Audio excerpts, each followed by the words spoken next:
Una cosa más. En principio, vamos a quitar esto aquí. No sé que tú habitualmente te sientas. ¿No? ¿Te vas a sentar? Sí. Te digo porque... Bueno, pues por aquí. Para que se grabe bien. Te van a grabar con aquella cámara de allí, ¿vale? Entonces, más o menos digamos, el zoom coge más o menos de la columna hasta la posición. Digo, pues si tuvieras una intención de levantarte, moverte mucho, no te alejes mucho de la mesa. Vamos a ver. Un poco la idea es que no te salgas de la mesa, ¿no? Sales de... ¿Vale? Perfecto. Luego, cuando acaba el ciclo, colgamos los vídeos en la página web, o está en YouTube, pero vamos, si entras en la página web de investigación de la facultad, los seminarios son... esto te pido preguntar, ¿no? Bueno, pues...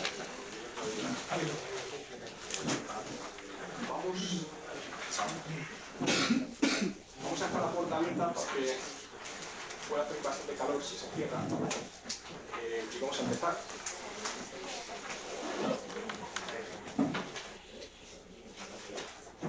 Sí pediría, por favor, que aquellos que vayan llegando que intentéis acercaros aquí delante, porque si no, los que lleguen un poco más tarde no se van a poder hablar.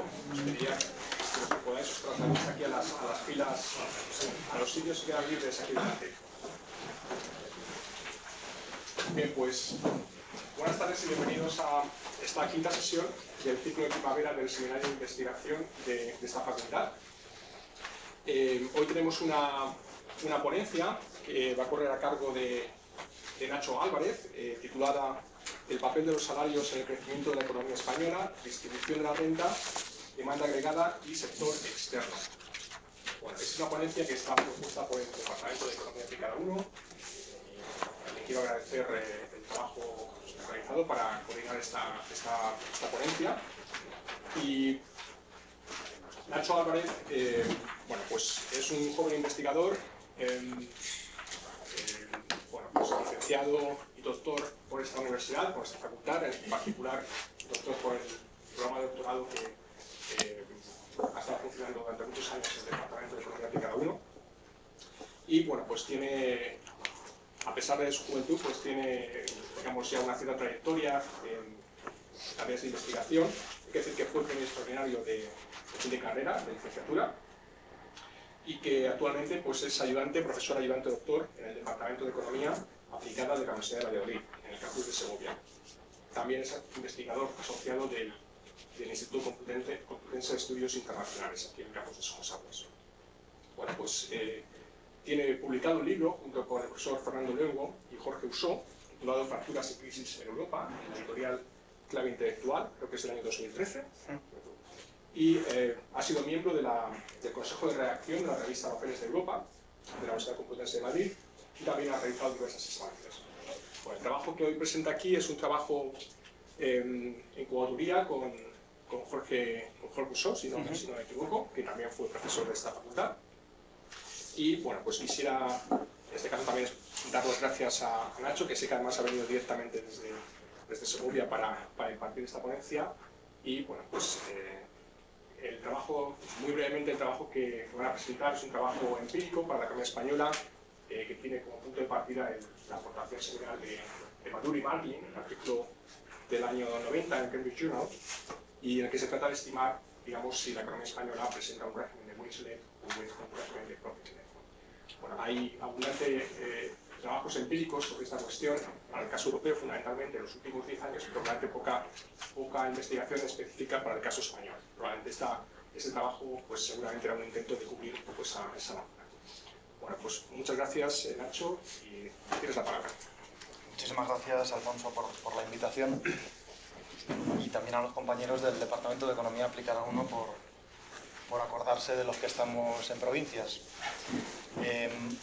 Bueno, como habréis podido ver, el documento que Jorge y yo pasamos es un documento que en realidad es muy preliminar todavía. Lo que hace es dar cuenta de una investigación que se está desarrollando, más que de una investigación que ha finalizado, ¿no? Y por lo tanto, bueno, pues nuestro interés en buena medida era venir aquí a exponer unos resultados preliminares y a ver en este frontón qué debilidades, qué carencias, qué problemas presenta esta investigación. Yo querría hoy hablar de 5 cuestiones. de 5 cuestiones en las que de alguna forma voy a tratar de abordar el conjunto del documento que os hemos pasado, pero haciendo mayor hincapié o especial hincapié en la parte que no está en el documento, que es la parte de las implicaciones de política económica que se derivan de la investigación. De todas formas, no quiero dejar de ir también a los elementos de la investigación.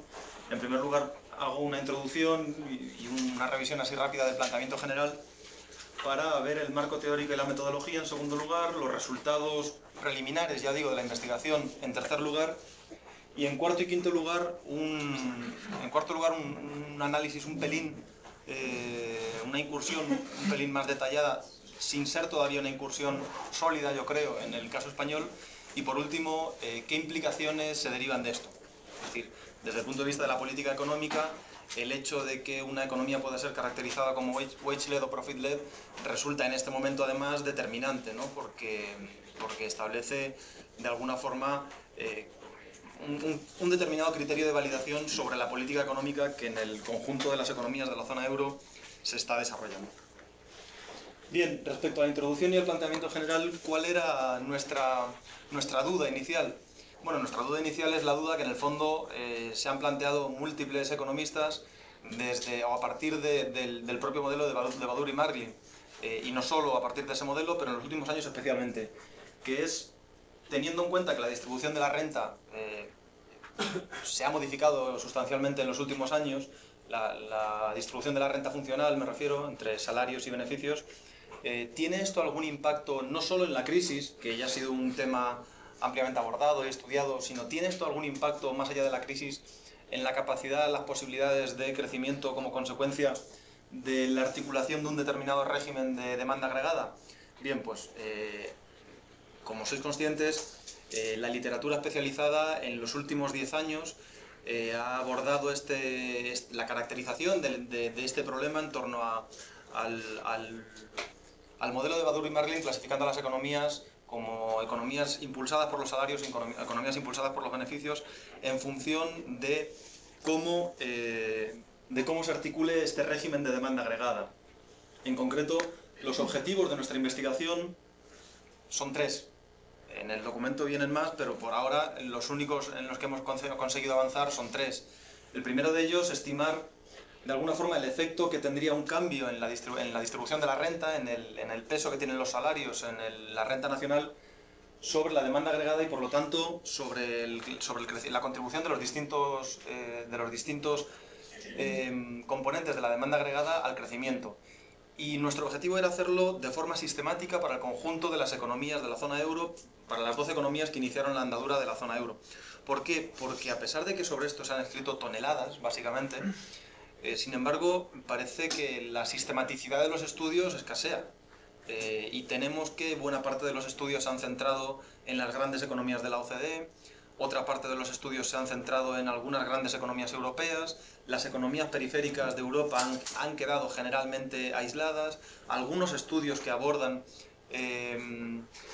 una modelización y una contrastación empírica para estas economías lo hacen a partir de ecuaciones distintas para unas economías y para otras, y nos parecía que de alguna forma había aquí una carencia, ¿no?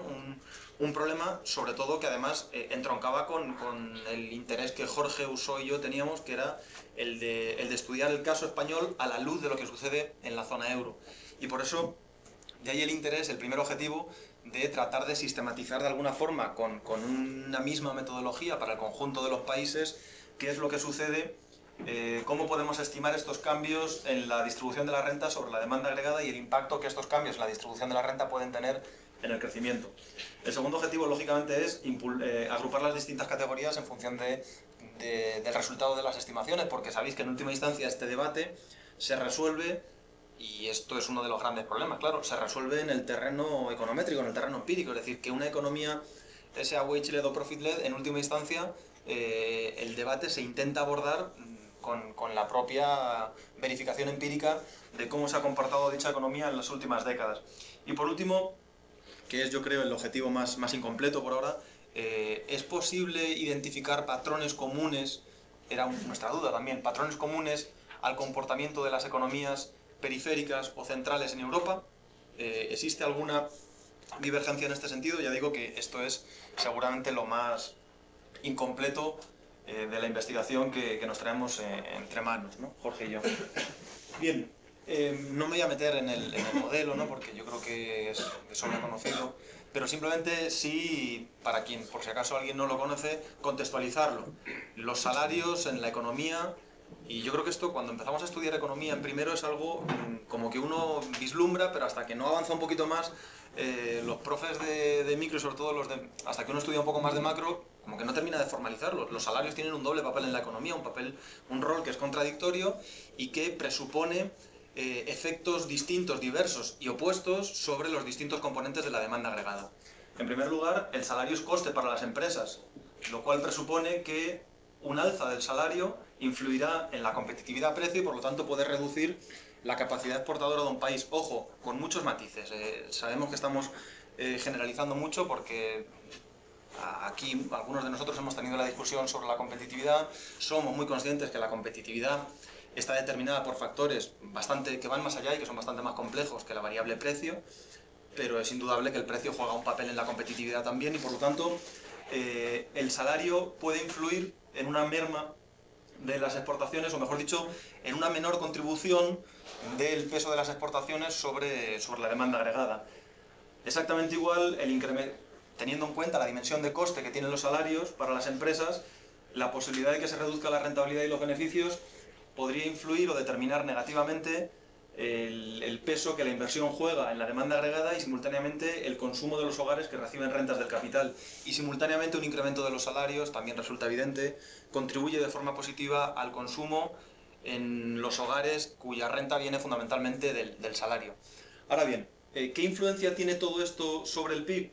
Sobre el conjunto de la demanda agregada. Bueno, partiendo de una hipótesis que por otro lado se verifica y se ha verificado de forma bastante solvente, ¿no? Que la propensión marginal al consumo de los salarios, de las rentas del salario, especialmente en aquellos hogares que tienen menores salarios, y la propensión marginal al consumo, de las rentas de los beneficios es distinta y por lo tanto el saldo sobre el consumo, cabría pensar que el saldo neto sobre el consumo de una subida de los salarios tendería a ser positivo. Ahora bien, a pesar de que la subida de los salarios tendería a tener un saldo neto positivo sobre el consumo, sin embargo, el saldo final sobre los distintos componentes de la demanda agregada y sobre el conjunto de la demanda agregada y el crecimiento quedaría a expensas de identificar qué factor pesa más. ¿Pesa más la inversión? ¿Pesa más las exportaciones? ¿O pesa más la contribución del consumo? Y ese es básicamente el dilema que plantea Badur y Marglin y que fundamentalmente el debate que se ha tenido en torno al, centrado quizá en el Cambridge Journal, pero en otras publicaciones post-keynesianas, en torno a la caracterización de las principales economías de la OCDE y de las economías europeas, del conjunto de la zona euro también, que es algo que nosotros abordamos, y de otras economías periféricas, como economías wage-led o como economías profit-led, como economías en donde el incremento del peso que los salarios tienen sobre la renta puede inducir un patrón de crecimiento más sólido por impulsar la demanda agregada o viceversa. Y repito que de alguna forma, en última instancia, el debate en este momento se está tratando de resolver en el terreno econométrico. ¿De qué dependerá este efecto neto? Pues lógicamente depende de dos elasticidades, de la elasticidad que tiene la inversión respecto a los beneficios y de la elasticidad que tienen las exportaciones netas respecto a los cambios en los precios relativos. La magnitud, la dimensión de estas elasticidades va a ser central para explicar en última instancia si los componentes que marcan la pauta del crecimiento de la demanda agregada son unos u otros.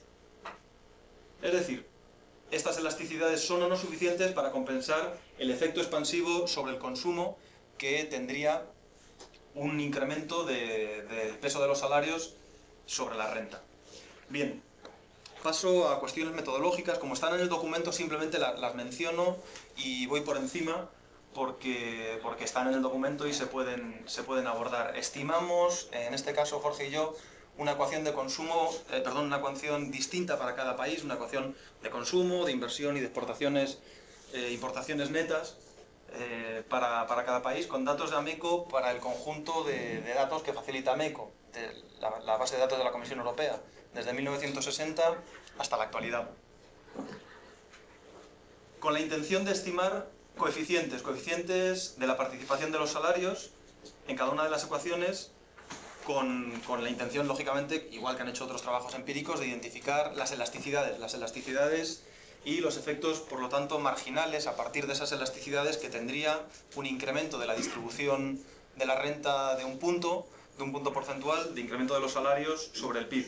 Sumando todos estos efectos marginales, lógicamente podemos deducir cuál es el efecto total sobre la demanda privada, porque partimos de alguna forma de una exclusión del sector público en el análisis, ¿no? Este es un tema que también es verdad que se ha abordado muy poco en los estudios de Wage-led, pero porque lógicamente el patrón de comportamiento salarial en la mayor parte de las economías europeas viene marcado por la dinámica de la negociación colectiva en el sector privado, ¿no? Y por lo tanto, la suma de estos efectos marginales permitiría de alguna forma identificar el efecto final sobre la demanda privada. Y un elemento adicional que nosotros no queríamos obviar, y que hay buena parte de los trabajos sobre el tema también lo incorporan, que es el efecto conjunto y el efecto derivado de la toma en consideración del multiplicador, ¿no? Dado que del multiplicador y del hecho de que cuando un país modifica su política salarial, esto no simplemente influye sobre el propio país, sino que tiene efectos derivados, efectos de segunda ronda sobre el comportamiento de las demandas del resto de países, en este caso en la zona euro. Bien, bueno, paso de estas cuestiones que son más metodológicas, ¿no? Los modelos, las ecuaciones que estimamos, las estimamos en logaritmos y en primeras diferencias para garantizar la estacionalidad de las series.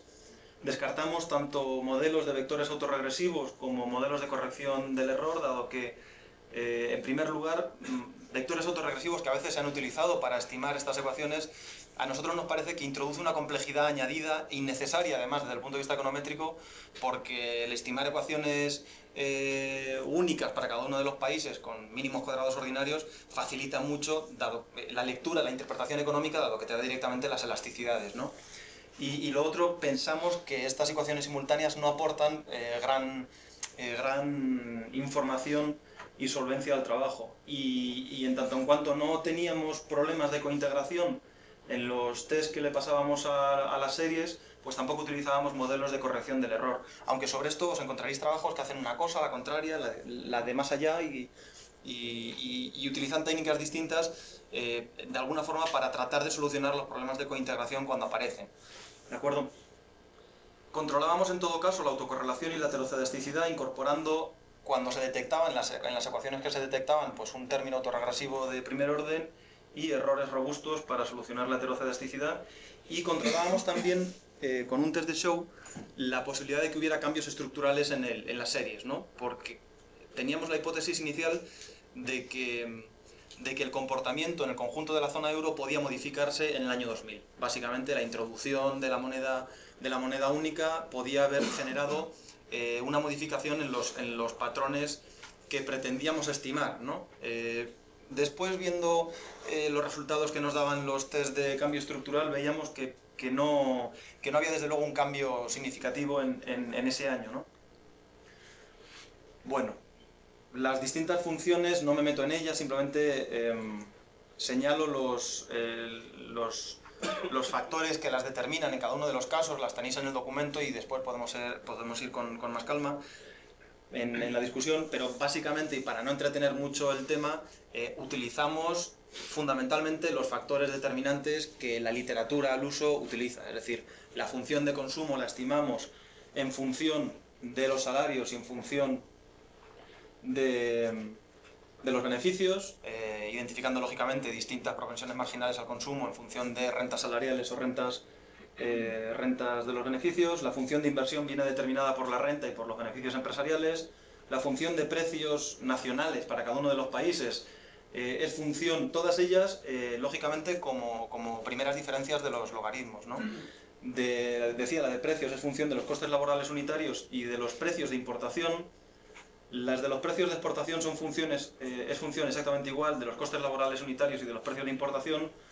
Y las funciones de exportaciones e importaciones se hacen depender, la de exportaciones, de la renta del resto del mundo, excluyendo la renta de dicho país del cálculo de esa renta, lógicamente, y de la relación de intercambio entre precios de exportación y precios de importación, y la de importaciones dependería de la renta nacional y de dicha relación real de intercambio entre precios de exportación y de importación. Ya digo, no son invenciones propias, es básicamente utilizar lo que de forma generalizada la literatura sobre el tema ha utilizado. Hay matices, pues en algunos casos las variables en algunos autores las toman retardadas, otros casos algunos autores sacan alguna para meter otra. Nosotros hacíamos aquí la prueba y era otra de las hipótesis que queríamos tantear,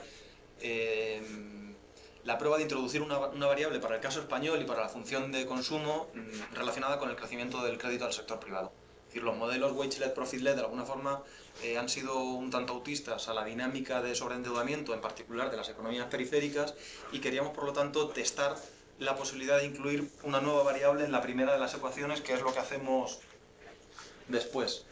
Resultados de la investigación. Como habréis podido observar en el documento, los resultados fundamentalmente confirman lo que básicamente el 80% de los trabajos en el campo vienen a decir, pues que el conjunto de la zona euro se comporta como una economía wage-led, es decir, una economía en la que el efecto parcial de un incremento del 1% sobre de los salarios sobre la renta supera los efectos negativos que se derivan de dicho incremento tanto en la inversión como en las exportaciones netas en la mayoría de los casos.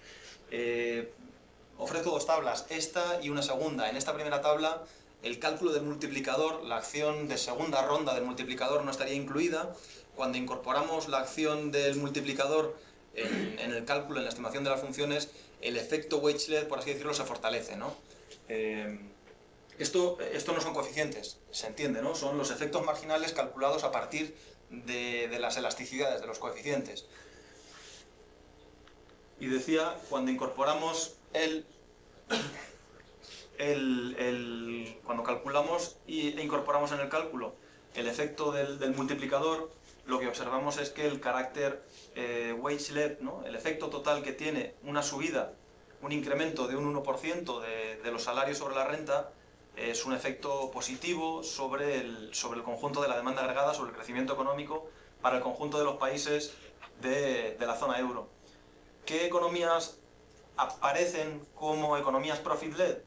En nuestros cálculos, lo cual también es coherente de alguna forma con buena parte de lo que ha planteado la literatura en este terreno, y utilizando, ya digo, la misma metodología para todos los países, que era algo que nosotros echábamos en falta, una metodología común y estandarizada. Hay, por ejemplo, un trabajo de Onaran y Galanis que hicieron para la Organización Internacional de Trabajo, que nosotros inicialmente tratamos de replicarlo porque nos parecía muy interesante, y luego nos dimos cuenta que estaba estimando cada una de las ecuaciones con variables distintas para cada uno de los países, ¿no? Bueno, ellos lo justifican, es decir, no lo esconden en ningún caso, pero a nosotros nos parecía un problema. Otra cosa es que tú detectes autocorrelación o heterocedasticidad en Italia y en Bélgica no, y en ese caso tengas que corregir porque estás estimando de alguna forma una función particular.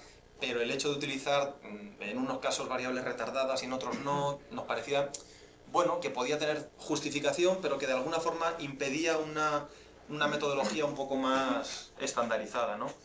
En este caso lo que observábamos es, como decía, como plantean buena parte de la literatura, que son las pequeñas economías, Bélgica, Irlanda, o el caso de Italia es sorprendente porque tanto Italia como Francia en la literatura aparecen de forma recurrente como wage-led y profit-led con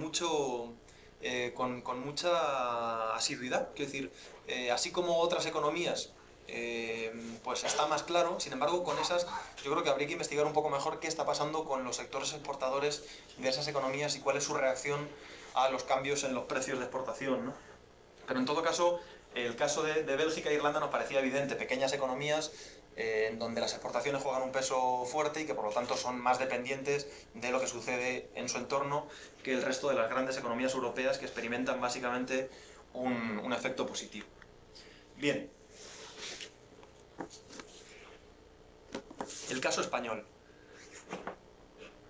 ¿Qué decir del caso español? ¿Por qué queríamos de alguna forma centrarnos un poco más en el caso español? Bien, en primer lugar, porque uno de los objetivos que teníamos era precisamente tirar líneas argumentales hacia la política económica y entender un poco mejor, como consecuencia de esta caracterización de wage-led y profit-led, qué consecuencias o qué implicaciones se derivan de esto para la política económica y en particular para la política económica española.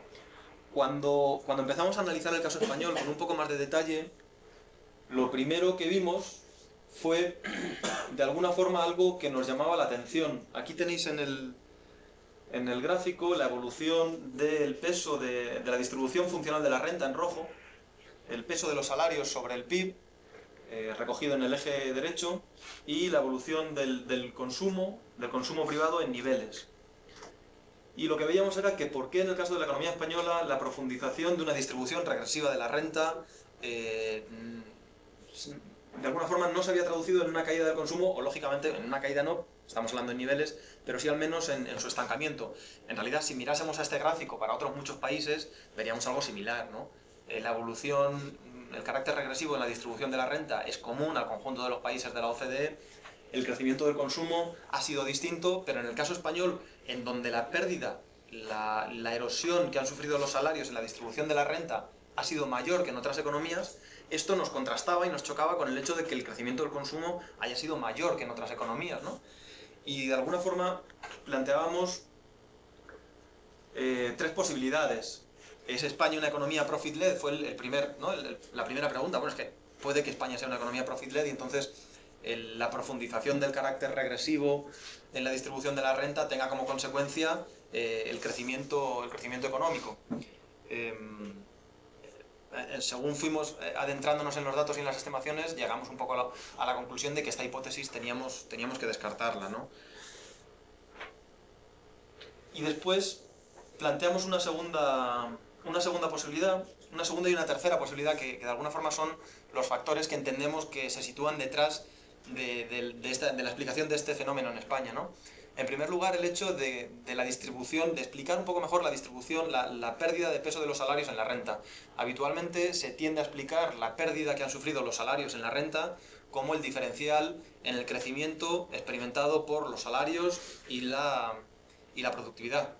Y evitemos un poco el debate de Merkel y de Draghi en este terreno. Es decir, hablemos de variables como hay que hablar, ¿no? En términos nominales o en términos reales. Os acordaréis de aquel famoso gráfico que Draghi enseñó en una rueda de prensa en el que comparaba productividad, crecimiento de los salarios y de la productividad, y le salía claro un crecimiento de los salarios mucho mayor que el de la productividad, porque estaba básicamente comparando salarios nominales con productividades reales. Bien, cuando comparamos...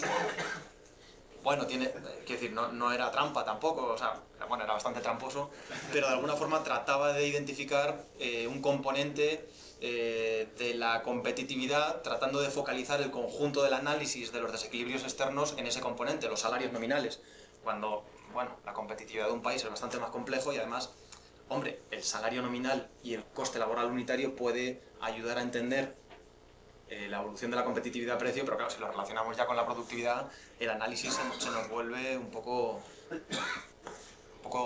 demencial, ¿no? Pero cuando tendemos a explicar la caída que han experimentado los salarios sobre la renta nacional, planteamos un único factor, y es cierto para la mayor parte de los países europeos y para España también, que es un crecimiento de los salarios reales inferior al crecimiento que ha experimentado la productividad en la economía española. Esto es así en buena medida como consecuencia del proceso de moderación salarial que ha sufrido la economía española en las últimas décadas, y en particular en la década previa a la crisis, hasta el punto de que sabemos que nuestra economía es una economía en donde el crecimiento de la productividad ha sido prácticamente nulo por el patrón de crecimiento experimentado en los años previos a la crisis, y aún así los salarios reales han crecido menos, ¿no? Lo cual explicaría solamente parte de esta caída de la distribución de los salarios sobre la distribución de la renta. La otra parte fundamentalmente tiene que ver con un efecto composición, ¿no? La cantidad de empleo creado por la economía española durante los años previos a la crisis ha sido enorme. Sabíamos que en 2005-2006 España estaba creando 1 de cada 2 puestos de trabajo en Europa, y que durante este periodo se crearon 8 millones de puestos de trabajo en nuestro país. Ahora bien, el tipo de trabajo que se estaba creando, el empleo que se estaba creando durante estos años, fundamentalmente era un empleo de carácter, no sé si decir precario, porque la buena parte de ellos lo eran, no todos, pero en todo caso muy centrado en empleos de bajos salarios. Y por lo tanto, la entrada en el mercado laboral de 8 millones de trabajadores con empleos, muchos de ellos temporales y buena parte de ellos también de bajos salarios, lógicamente lo que estaba haciendo era una reducción del salario medio en la economía española y una reducción del peso de la masa salarial sobre el PIB, lo cual permitiría y sería compatible con un crecimiento del consumo en términos absolutos, lógicamente. El consumo de una persona que gana 1.000 euros y con un empleo de bajo salario es el mayor que el consumo de una persona que está parada y recibe 426 euros, ¿no? Es esta dinámica de creación de empleo, aunque sea de empleo de bajo salario, es la que en buena medida empuja el crecimiento del consumo durante este periodo. Y por otro lado, qué duda cabe, y era la hipótesis que queríamos añadir, ¿no? Porque prácticamente no hay ningún estudio sobre el tema. De todos los estudios wage-led, profit-led que hemos revisado, no había ninguno, primero, que se centrase en el caso español, que es la asignatura pendiente en el nuestro, ¿no? Avanzar desde el análisis de la zona euro al caso español, pero segundo, no había ninguno que introdujese elementos vinculados con el crecimiento de la deuda experimentada por el sector privado. Y ahí cuando comprobamos, cuando estimamos esta tercera posibilidad, el papel que el endeudamiento ha jugado para explicar los patrones de consumo de los hogares, derivado lógicamente de los datos que teníamos, ¿no? El crecimiento, en este caso, calculado como media móvil, ¿no? La tasa de crecimiento anual del salario por empleado en línea punteada negra y del préstamo a los hogares, lógicamente, hasta la llegada de la crisis no es comparable. Es fundamentalmente el crecimiento del crédito al sector privado el que está impulsando en buena medida, y no el crecimiento salarial, la capacidad adquisitiva, la mejora del consumo en las familias españolas, ¿no?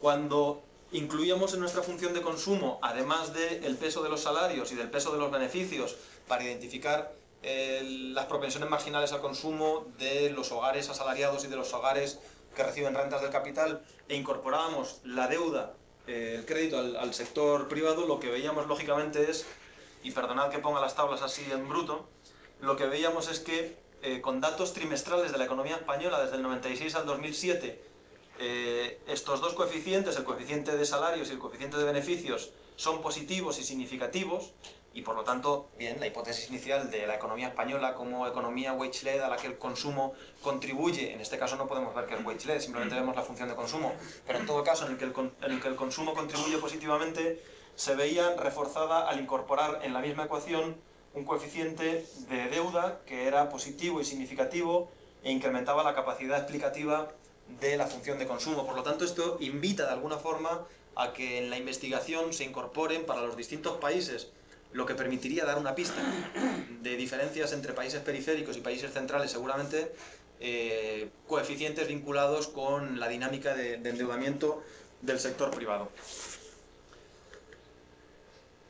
Por cierto, cuando con los mismos datos trimestrales, las estimaciones anteriores eran para el periodo previo a la crisis. Cuando estimamos lo que sucede en la crisis, de nuevo lo que vemos es que el comportamiento de la deuda sobre el consumo, en este caso de la economía española, vuelve a ser bastante coherente con lo que de alguna forma cabría, con las hipótesis iniciales que de alguna forma cabría imaginar, que es que el desapalancamiento del sector privado, en particular de los hogares, tiene en este caso un efecto significativo, pero negativo, sobre la capacidad de consumo de las familias. Es decir, que precisamente el efecto, la fuerte contracción del consumo en la economía española no solo estaría vinculada a los factores tradicionales que se utilizan para explicar la dinámica del consumo, la renta de los hogares, el crecimiento del salario, la evolución del empleo, sino que también estaría vinculada a la lógica del desapalancamiento de dichos hogares.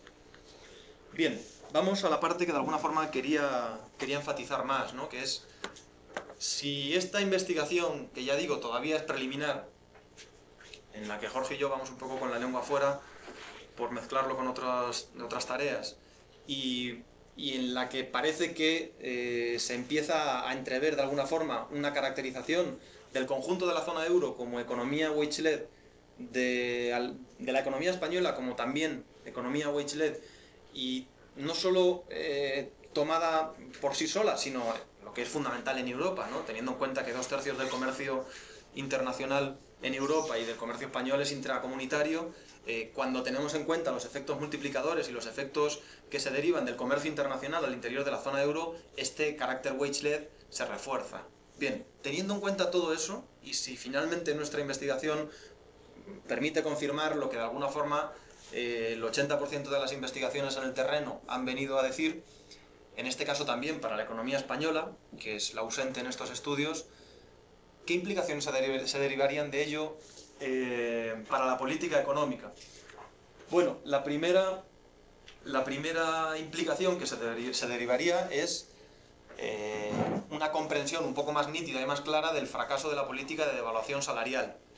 La política de devaluación salarial impulsada por la Troika y materializada en el caso de la economía española por el gobierno de Rajoy con la última reforma laboral, ¿no? Es una reforma laboral que básicamente tiene como objetivo fundamental, no como objetivo maquiavélico, sino como objetivo declarado, la erosión de la negociación colectiva, el cambio en los patrones de negociación colectiva, haciendo que ésta se desplace desde el terreno sectorial hacia el terreno empresarial, facilitando las cláusulas de descuelgue y, en definitiva, facilitando un proceso de cierta compresión, cuando no regresión, que es lo que hemos visto en los salarios.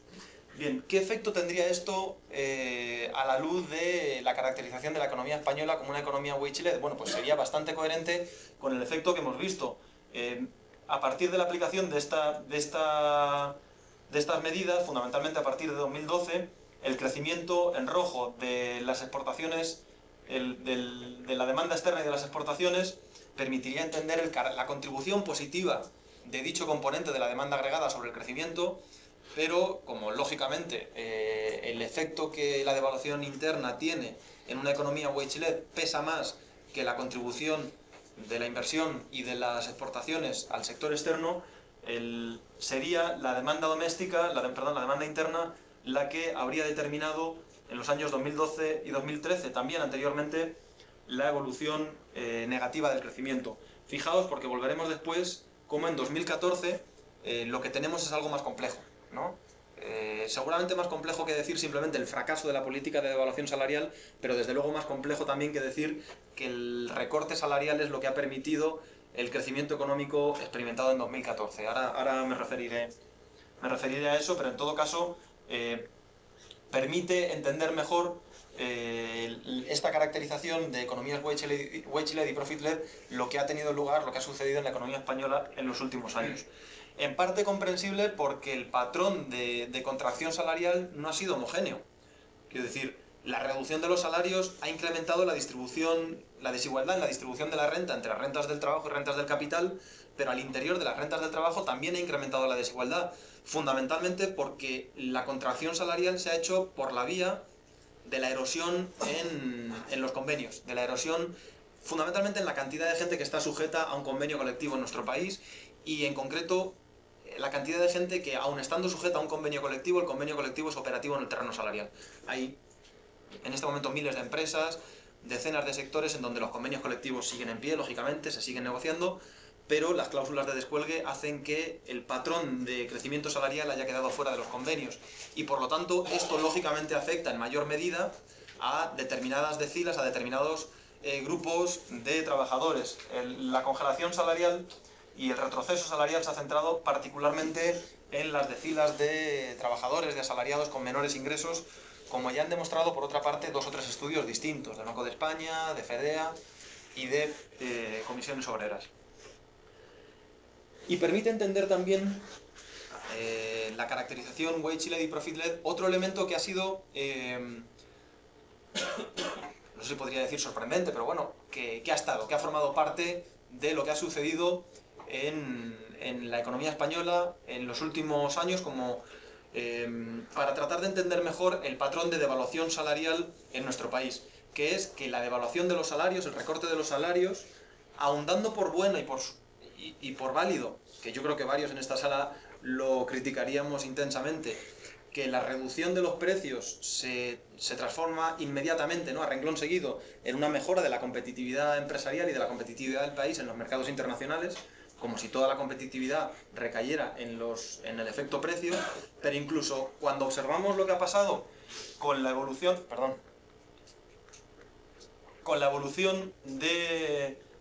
cuando analizamos la contribución de los cambios al deflactor del PIB en España, lo que observamos es que la caída de los precios en España no se ha transmitido fundamentalmente a los precios de los productos exportados, que es la condición de alguna forma la condición necesaria que plantea la política de devaluación salarial. Recortamos salarios, recortamos costes laborales unitarios y esto tiene como consecuencia una traducción que es la mejora de la inserción externa por la vía precios de nuestra economía al reducirse los precios de las exportaciones. Bien, la ecuación falla en varios puntos y desde luego uno es la reducción de los precios en las exportaciones, porque fundamentalmente lo que veíamos es que esta reducción en los precios se traslada básicamente a los márgenes de beneficios, es decir, que es el recorte en los costes laborales unitarios lo que compensa fundamentalmente que se ve de alguna forma transformado en márgenes sobre beneficios. Ojo, y aquí yo creo que es donde sí entra una discusión más matizada, ¿no? más de fondo. Yo sostendría, y Jorge y yo sostendríamos, que la política de devaluación salarial ha sido un fracaso porque no ha cumplido los objetivos planteados. No ha cumplido los objetivos planteados, que era básicamente impulsar el crecimiento económico por la vía del crecimiento que la contribución de las exportaciones del sector externo tiene sobre el PIB. Esto no ha pasado. Esto no ha sucedido así y no está pasando. De hecho, estamos ya hoy de nuevo en un crecimiento, en una contribución negativa del sector externo a la economía, porque fundamentalmente volvemos a tener déficit del sector externo. Ahora bien, lo que sí que ha pasado es esto. Y esto tiene cierta lógica, ¿no? Tiene cierta lógica, ¿por qué? Porque el sector empresarial español es un sector altamente endeudado. La deuda de las empresas no financieras no es solamente una deuda de las empresas del sector inmobiliario o de la construcción, que buena parte de ellas han quebrado. No, es que buena parte de las empresas manufactureras de servicios de nuestro país también estaban endeudadas. ¿Y para qué han utilizado los recortes salariales y la caída de los costes laborales unitarios?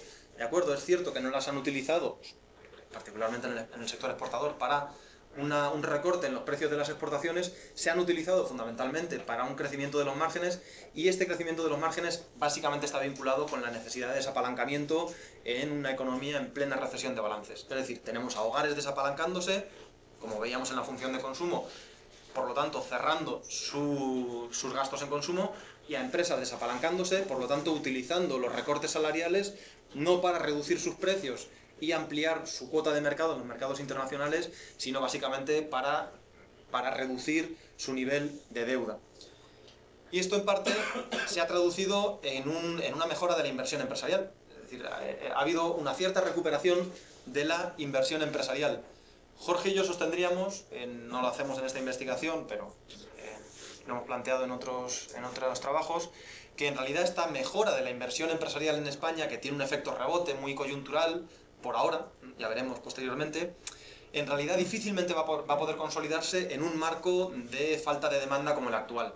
Es decir, que incluso, aunque esto esté generando, ¿no? este recorte salarial esté generando una mejora en los márgenes de beneficios que se traduce en un desapalancamiento empresarial, esto difícilmente se va a trasladar a un crecimiento sostenido de la inversión empresarial.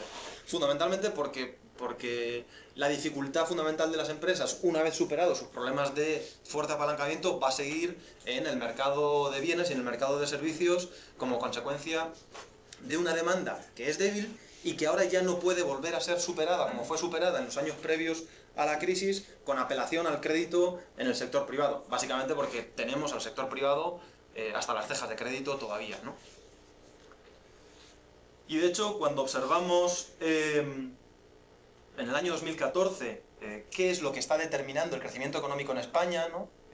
Lo que observamos es que tiene poco que ver con la política de devaluación salarial, de devaluación interna, sino que más bien es al contrario, que es algo propio de una economía wage-led y de una economía que, por otro lado, ha dejado de aplicar fuertes ajustes sobre el presupuesto, ¿no?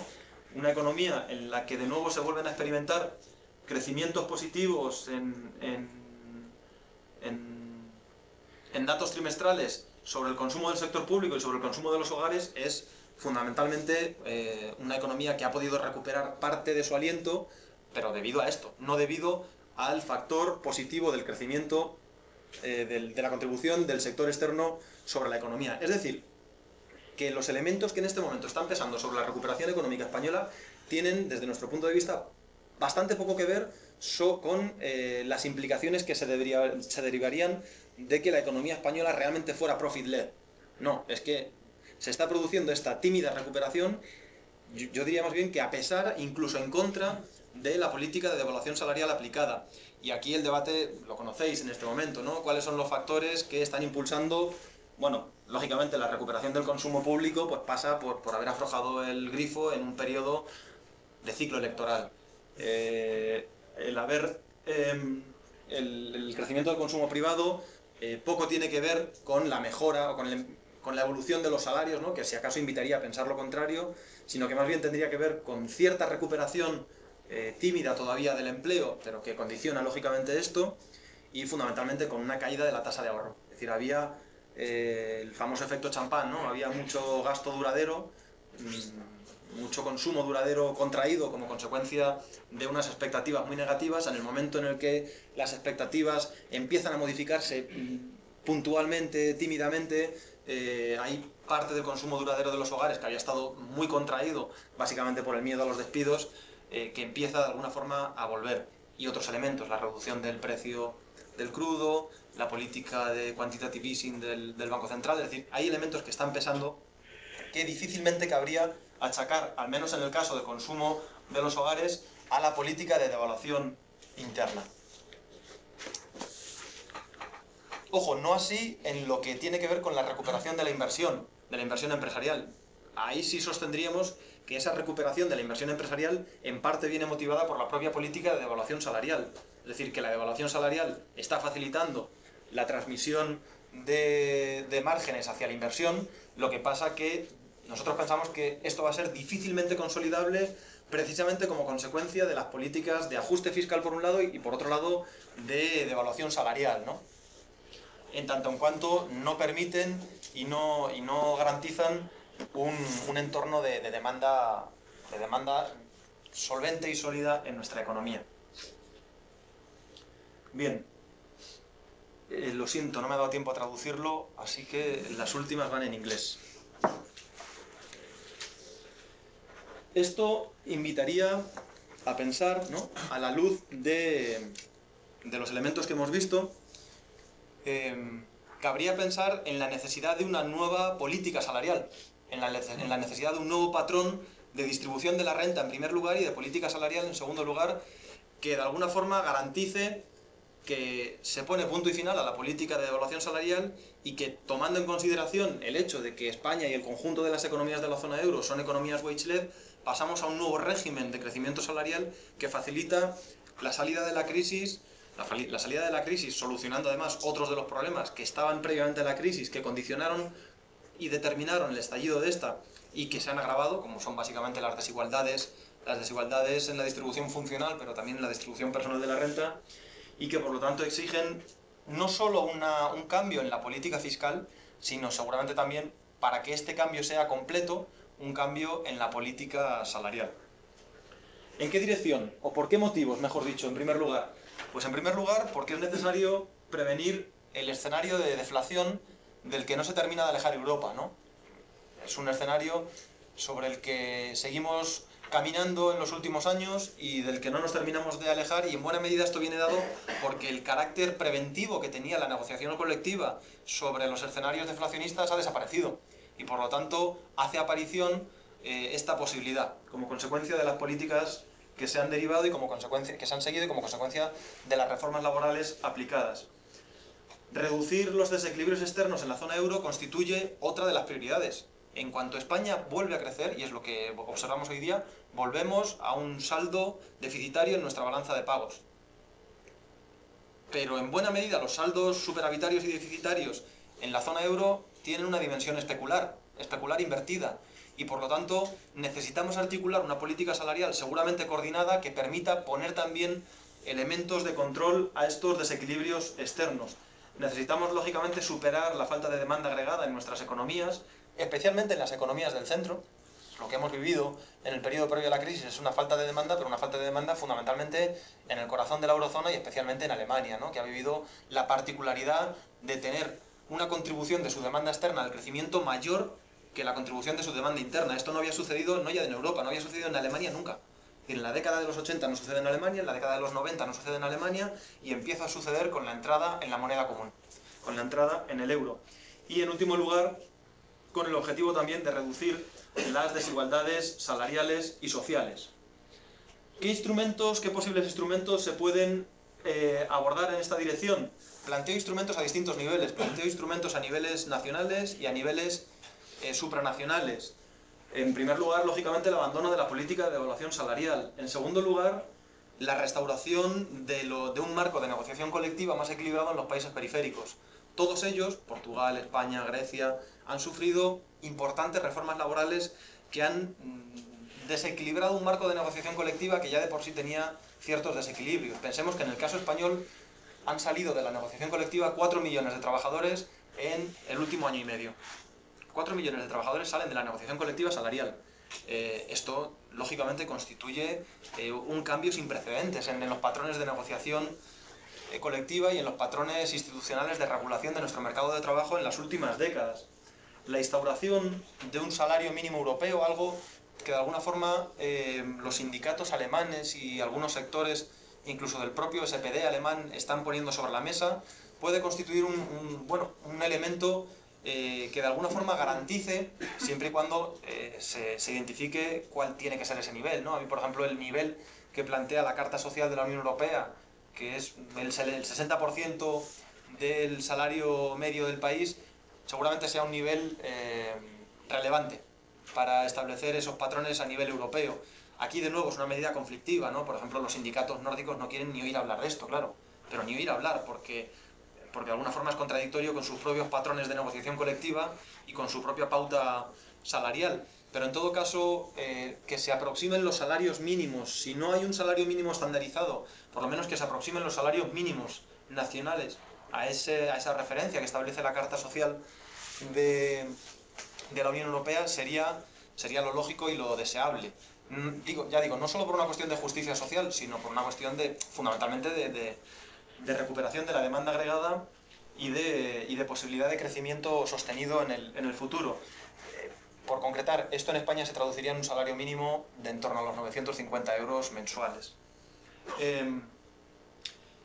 Y el establecimiento de mecanismos de coordinación entre los distintos países, de mecanismos ex ante, similares a los del déficit, a los del procedimiento de déficit excesivo, seguramente podría ser un instrumento útil, ¿no? Un instrumento útil para la coordinación salarial entre los distintos países europeos, porque lo que necesitamos no solo es que los salarios en los países periféricos crezcan a la luz de los resultados de las estimaciones que caracterizan a las economías periféricas como economías wage-led, y a falta de conocer un poco el funcionamiento que ha tenido o el efecto que ha tenido la inclusión, el endeudamiento de los hogares en los patrones de consumo, ¿no? Está incluida esa variable para otros países, pero ya digo, tomando en consideración las conclusiones preliminares que se derivan de nuestro estudio, no solo es importante el crecimiento salarial en los países periféricos, fundamentalmente es importante en los países centrales. Primero, porque hay más margen; segundo, porque es más necesario; tercero, porque es donde hay más problemas de falta de demanda; y cuarto, porque ayudaría a solucionar los propios desequilibrios externos de la Unión Europea. Al interior de la Unión Europea, donde 2/3 del comercio es intracomunitario, atender los problemas de desequilibrio externo como problemas de déficit es no ser conscientes de una realidad que es obvia, que estos problemas de déficit tienen cierto carácter, como decía antes, especular e invertido, y por lo tanto, si no atendemos también los problemas de excesivo superávit, fundamentalmente alemanes, difícilmente vamos a poder garantizar equilibrios externos intracomunitarios para el conjunto de los países. De nuevo, esta última medida es compleja. Es decir, apunta una dirección, pero entre los propios sindicatos europeos aquí hay mucho debate, ¿no? Porque uno de los ámbitos en donde los sindicatos han presentado mucha confrontación con la política de Bruselas ha sido precisamente en el hecho de que Bruselas tuviera algo que decir, el Banco Central Europeo, el Pacto Fiscal, tuviera algo que decir sobre la evolución de los costes laborales unitarios. Legalmente la política salarial es una política que cae dentro de las competencias nacionales, y por lo tanto aquí, bueno, seguramente esto sea de nuevo terreno institucionalmente delicado y resbaladizo, pero sobre el que macroeconómicamente tiene todo el sentido del mundo reflexionar. Luego ya veremos estas cosas, cómo se articulan una vez que se reflexiona en términos macroeconómicos sobre ella. Y para terminar, ¿qué patrón debería seguir el crecimiento salarial? Porque claro, en el debate interesa no solo, yo creo, apuntar el cambio en la dirección, sino también la magnitud que debe seguir el cambio en la dirección. Bueno, aquí planteábamos de alguna forma el debate con la conocida regla de oro, ¿no? ¿Cuál debe ser el crecimiento de los salarios nominales óptimo en un momento como este? Y planteábamos tres posibles objetivos que no entendemos que sean mutuamente excluyentes. En primer lugar, el de reducir, como ya he dicho, los desequilibrios externos, los salarios como primer elemento caracterizador de esta pauta de crecimiento salarial deberían crecer con mayor intensidad en los países centrales que en los países periféricos. Y en segundo lugar, planteamos de alguna forma que para mantener constantes el peso que tienen los salarios sobre la renta nacional, ¿no? La regla de oro conocida, los salarios deberían crecer al objetivo que establece el Banco Central Europeo de inflación, es decir, ese 2% más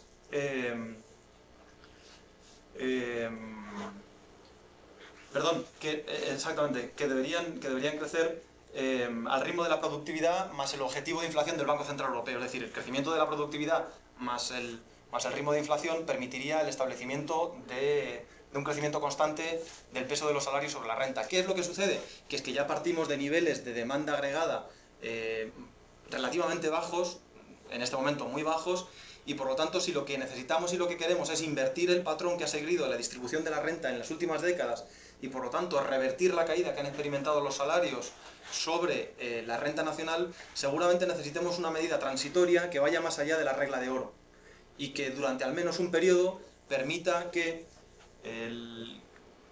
se produzca una restauración del peso que tienen los salarios sobre la renta nacional, lo que lógicamente tiene que ver con un crecimiento de estos superior al crecimiento de la productividad, ¿no? Entonces, bueno, con esto, de alguna forma, queríamos cerrar, ¿no? Era realizar de alguna forma el recorrido completo, la caracterización de nuestras economías a nivel europeo, tanto en términos individuales como en términos de efectos compartidos y de toma en consideración de los multiplicadores como economías wage-led, en los casos en los que lo sean, y por lo tanto contrastar también para el caso español, muy ausente en los estudios en este terreno, que efectivamente se tratan de economías impulsadas por los salarios, y a partir de ahí entender que las implicaciones que esto se derivan para la política económica fundamentalmente pasan por un cambio en la política salarial y por la adopción de un crecimiento de los salarios acorde en primer lugar con la recuperación del peso, con un restablecimiento del peso de los salarios en la distribución funcional de la renta similar al de años atrás para posibilitar que el crecimiento de la demanda agregada no vuelva a tener lugar por la vía del crecimiento del crédito y en segundo lugar que una vez que esto se haya producido facilitar un crecimiento de los salarios en torno a la regla de oro y que facilite por lo tanto que garantice que no hay una pérdida de estos en la distribución funcional de la renta. Bien, muchas gracias. Lo dejamos aquí, si os parece entramos al debate.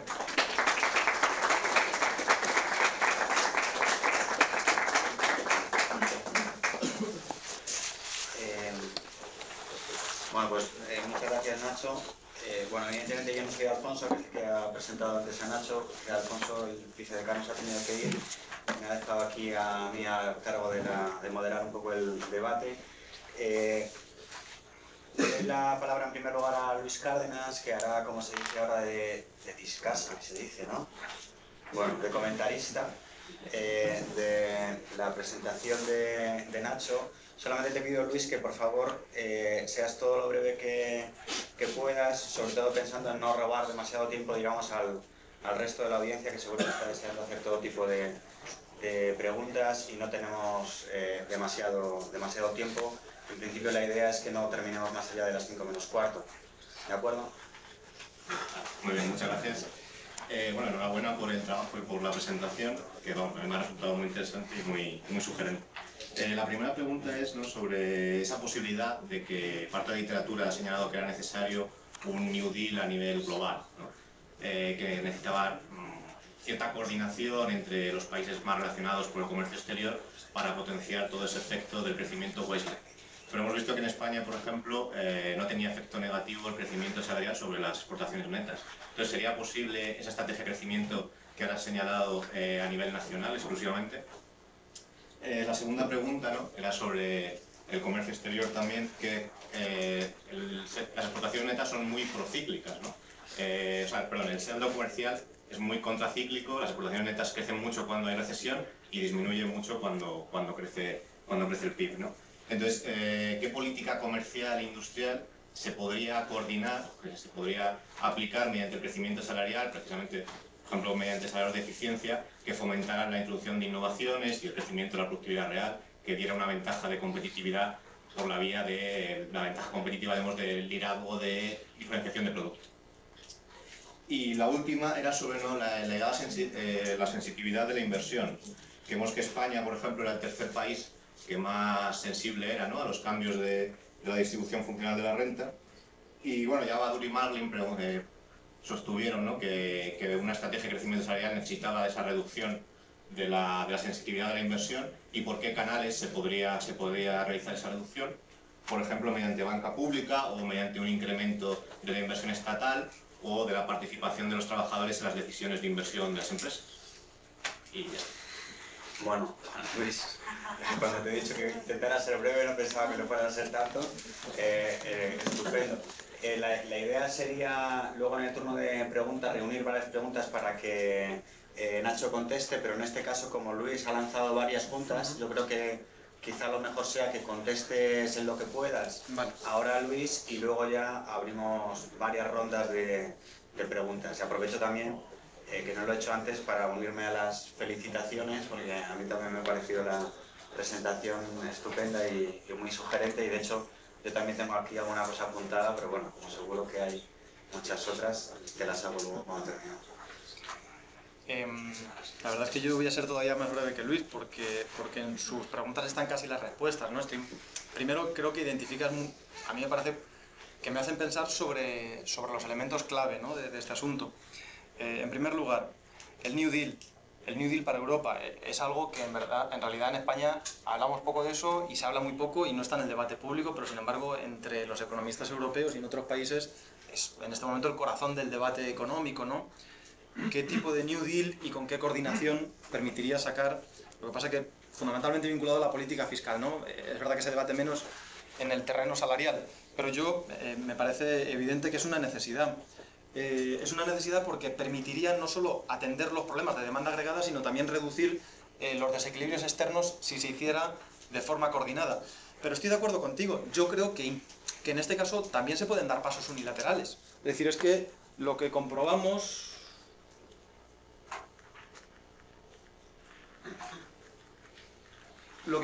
con las estimaciones, claro, fiarse de las estimaciones de uno para hacer política económica a mí me parece como un triple salto mortal, ¿no? Pero bueno, quiero decir, más que fiarme de las mías propias, me fío de las de los otros 100 trabajos que hay que van un poco en la misma dirección, ¿no? Aunque es verdad que para España no se han hecho muy pocas. Pero es verdad que cuando comprobamos el carácter wage-led de la economía española, este carácter wage-led lo comprobamos en ausencia, antes de meter, por así decirlo, los efectos derivados del comercio internacional al interior de la zona euro. Y lo que vemos es que tendría sentido una política unilateral distinta, ¿no? Tendría sentido una política unilateral distinta, entre otras cosas, y eso me da pie a entrar a otras de las respuestas, porque de nuevo insisto, y yo creo que sobre esto a mí me sorprende lo unilateral que es el debate ortodoxo en este terreno. Sobre esto hay mucho escrito, sobre esto la propia Comisión Europea se ha puesto a pensar y tiene una línea de investigación abierta que es el terreno de la competitividad. Es que pensar que la competitividad se explica por la evolución de los precios de una economía y por la evolución de los costes laborales unitarios, yo creo que es obviar una realidad mucho más compleja. Es decir, es simplemente no querer darse cuenta que un trabajador alemán en el sector automotriz cobra el doble que un trabajador español en el sector automotriz y sin embargo esto no exime ni impide que el sector automotriz alemán sea más competitivo que el español. Es decir, hay otros factores que tienen que ver con la inserción en determinados nichos de gamas, de calidades, con los elementos, por así decirlo, que no tienen que ver con el precio en la competitividad empresarial. Y por lo tanto, claro, ¿sería posible esta política unilateral? ¿Y cómo sería posible de alguna forma la misión imposible, ¿no? Que España crezca sin tener saldos externos. Bueno, yo creo que esto tiene que ver básicamente con nuestro patrón productivo. con nuestro modelo productivo. Es decir, evidentemente el saldo es contracíclico, pero el saldo es contracíclico porque tenemos el patrón que tenemos, donde las importaciones pesan lo que pesan, y en particular las energéticas, y en donde en cuanto empezamos a crecer rápidamente las importaciones crecen. Se ha dicho muchas veces, cuando analizamos el periodo de la crisis, España es una economía que ha perdido mucha competitividad en los años previos a la crisis.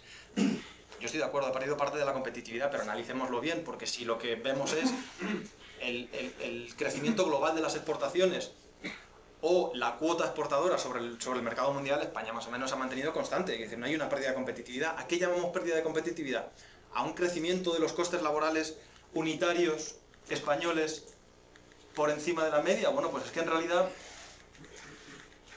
cuando vamos a ver la evolución de los costes laborales unitarios españoles y del conjunto de la eurozona, ¿no? Grecia, Irlanda, Italia, Portugal y España con relación a Alemania, ¿no? Este es el famoso gráfico de Draghi, el famoso gráfico que permite decir, claro, son países que han perdido competitividad. Bueno, ojo, a pesar de que esto ha pasado, sin embargo, la economía española no ha experimentado una pérdida de cuota exportadora. Pero es que, es más, cuando vamos a ver cuál debería haber sido la desviación, tomando en consideración la regla de oro que antes planteaba, lo que observamos es que en el periodo previo a la crisis, quien realmente se desvía no es Europa, no es la Europa periférica de la regla de oro, quien realmente se desvía es Alemania, ¿no? Esto es el crecimiento de la desviación en la evolución de los costes laborales unitarios respecto del patrón de crecimiento que debieran haber seguido las economías europeas si hubiesen seguido la norma de oro de crecimiento de la productividad más objetivo de inflación. Bien, si aquí lo anómalo es Alemania, ¿no? Y por lo tanto, y además las economías, incluso mirándola en términos de competitividad-precio, ya llevan varios años ajustadas respecto a esa desviación fruto de la fuerte devaluación salarial. Por lo tanto, estoy de acuerdo con la línea por la que tú disparas, ¿no? Que es la línea de el saldo externo realmente se dispara en los momentos de crecimiento. Seguramente apostar por un modelo de crecimiento distinto signifique elevar salarios y apostar por salarios de eficiencia y por lo tanto dotar de incentivos a los empresarios españoles, no tanto para el uso de trabajo de procesos trabajo abundantes, porque el salario es barato, sino de procesos capital abundantes, ¿no? Otra cosa será la traducción que esto tiene en términos de empleo, pero este es otro debate, claro. Y por lo tanto, la necesidad de tomar en consideración los factores no vinculados al precio en la competitividad. Por último, la sensibilidad a la inversión. Yo es que mencionaría los mismos elementos que tú mencionas, claro. Es decir, fundamentalmente la inversión pública y los otros dos elementos que mencionabas, ¿no? No sé si la orientación sectorial del crédito, la banca pública de alguna forma, ¿no? Creo que son elementos que permitirían de alguna forma, particularmente la inversión pública, desconectar de alguna forma esa sensibilidad de la inversión respecto de la rentabilidad y por lo tanto permitir que un patrón de crecimiento salarial no tuviera el efecto más negativo que estaría asociado a ese patrón. No sé si más o menos contesto a lo que planteabas. Muy bien, pues gracias, Nacho. Bueno, pues ahora ya sí, entonces toca el turno de preguntas. Entonces, si os parece, los que queráis intervenir, levantaréis la mano y voy dando la palabra al primero que se anime. Sí, por ahí tenemos una. Si hay alguna más, y si no, mientras sí, dos. Y una tercera quizá en esta primera ronda. Venga, pues 3 intervenciones ahí y luego ya vamos viendo el tiempo que tenemos. Bueno, además de felicitarte porque ha sido estupendo tanto el tema como el modo de enfocarlo, como la claridad al exponerlo, como otra cosa que yo valoro mucho y es lo ponderado de los calificativos respecto a las cuestiones. Quiero decir que no ha habido nada de exageración emocional, que podría uno enfadarse completamente con estos asuntos y caer en el panfleto. Yo creo que todo lo que has dicho está, desde el punto de vista del análisis de un economista, muy, muy bien planteado, tanto en las fortalezas como en las dudas. Yo iba a plantear algunas preguntas, algunas más metodológicas y otras, no sé. Por una parte, tenemos datos diferenciados sobre la evolución de los salarios de bienes exportables respecto al conjunto de los salarios totales de la economía y también de los servicios internacionales, porque claro, lo que ocurre es que cuando se aplica una devaluación interna, se aplica a todo, a lo que entra en el comercio exterior y a lo que no. Pues a lo mejor una estrategia de supervivencia podría diferenciar entre el comportamiento en las actividades exportadoras o también en las que tienen que ver con el turismo u otro, es decir, las que tienen que ver con las relaciones económicas internacionales, porque si no, aplicar el mismo tratamiento para que solo una pequeña parte afecte al problema de partida, cuando una devaluación general de los salarios afecta a la demanda interna, a las exportaciones y a todo. Pero no sé si hay datos diferenciados y si vosotros habéis podido meter algún intento de cuantificación y demás. Segundo, cuando hablabas de que habéis introducido el factor de endeudamiento en una de las funciones de consumo, dijiste de endeudamiento del sector privado. ¿No sería más oportuno de los hogares? Sí. ¿Cuál es el que habéis metido al final? El de los hogares. Ah, vale, vale. Pues es que Sí, entonces lo he dicho la mal, cuestión era más bien en la expresión. Vale. Y luego también una cuestión así técnica. Cuando aparecen los datos que da la OCDE o los datos referidos a la dispersión salarial, yo les he visto, pero no sé cómo se calculan por detrás. Tengo varias sospechas y es por si tú me puedes aclarar un poco. Si lo que hay detrás es lo que se recoge en los convenios, por ejemplo, o si esos salarios están ponderados por el peso, el número de trabajadores que cada uno de esos salarios tiene, que sería, digamos, mucho mejor que si simplemente promedios de salarios, y si incluye o no los puestos directivos, las remuneraciones de directivos, o se refiere exclusivamente a la parte, digamos, de asalariados no directivos, a la hora de calcular esto. Lo digo porque estoy trabajando en una cosa parecida y como no sabía lo que había por debajo, si tú me puedes aclarar un poco, pues te lo agradecería mucho.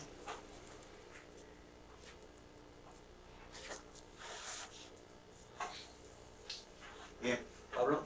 Sí, bueno, yo quería preguntarte, porque el texto de Baduri y Marlin está pensado para economías en las que el gasto público es cero. Y bueno, en las economías europeas el gasto público es una parte bastante importante de la demanda agregada. Por lo que has expuesto, parece que no habéis tenido en cuenta más que las elasticidades que el propio texto de Baduri y Marlin contempla, analogando, ¿no?, esa economía ficticia y teórica, hipotética, sin gasto público, a una economía como las europeas, en las que el gasto público, repito, es una parte importante de la demanda agregada. Entonces mi pregunta es, ¿por qué no habéis considerado esto? Y si pensáis que el modelo, tal y como Baduri y Marlin lo piensan, es, bueno, se puede aplicar igual, haya gasto público o no, y sea cual sea su peso en la demanda agregada. Sí, tenía dos preguntas. Entre las industrias españolas, el sector que cuenta con un grado más bajo de utilización de capacidad instalada es precisamente la industria de bienes de consumo. Quería saber por qué habéis desechado el análisis de esta variable en vuestro trabajo. Y en segundo lugar, sobre la relación beneficios-inversión. En tu opinión, ¿el énfasis hay que ponerlo sobre los beneficios, el margen de beneficios o los beneficios totales?